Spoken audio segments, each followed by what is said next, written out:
Police constable exam ಆಯಿತು. Exam ಅಲ್ಲಿ ಏನು ತೊಂದರೆಗಳನ್ನ ಅನುಭವಿಸಿದ್ದು ನಾನು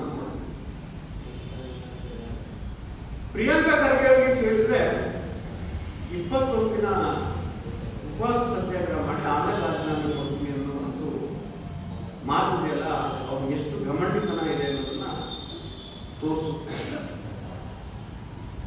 ಲಾಠಿ ಚಾರ್ಜ್ ಆಗಬೇಕು, 21 ದಿನ ಉಪವಾಸ ಸತ್ಯಾಗ್ರಹ ಮಾಡಬೇಕು, ಆಮೇಲೆ ನೋಡೋಣ.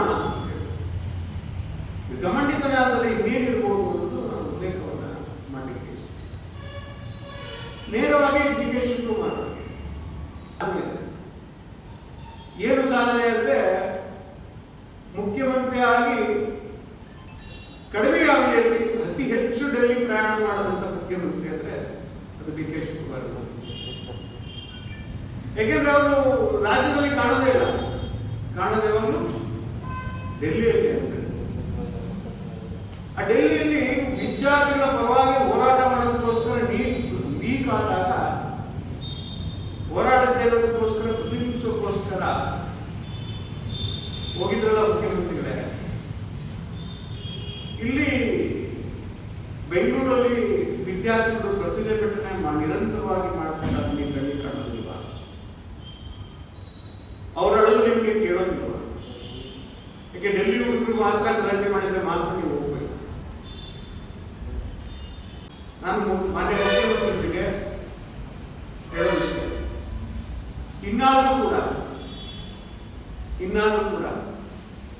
ಎಕ್ಸಾಮ್ ಅಲ್ಲಿ ಪಾರದರ್ಶಕತೆಯನ್ನ ತೋರಿಸಿ ವಿದ್ಯಾರ್ಥಿಗಳ ಜೀವನದ ಚೆಲ್ಲಾಟ ಆಡಬೇಡಿ, ಅವರಿಗೆ ಅನ್ಯಾಯ ಮಾಡಬೇಡಿ.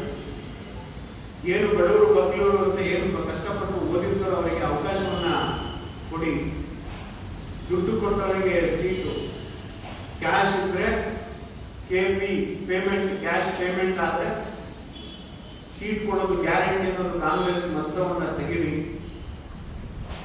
ಇನ್ನಾದ್ರೂ ಅವ್ರಿಗೆ ಪಾರದರ್ಶಕತೆಯನ್ನ ಕೊಟ್ಟು ಇನ್ನೇನು 70,000 ಹುದ್ದೆಗಳನ್ನ ನೀವು ಫಿಲಪ್ ಮಾಡಬೇಕು ಅಂತ ಏನು ಮೊನ್ನೆ ಮುಖ್ಯಮಂತ್ರಿ ಆದಮೇಲೆ ಘೋಷಣೆಯನ್ನು ಮಾಡಿದ್ವಿ. ಆದಷ್ಟು ಬೇಗ ಅದು ಕಾರ್ಯಕ್ಕೆ ಬರಲಿ. ಅಟ್ಲೀಸ್ಟ್ ಈಗಲಾದರೂ ಸರ್ಕಾರ ಆಡಳಿತದಲ್ಲಿ ಇದೆ ಅನ್ನೋದನ್ನ ಪ್ರೂಫ್ ಆಗಿ ತಾವು ಮಾಡಿ ತೋರಿಸಿ ಜನಕ್ಕೆ ಅಂತ ಹೇಳಿ ಈ ಸಮಯದಲ್ಲಿ ಆಗ್ರಹ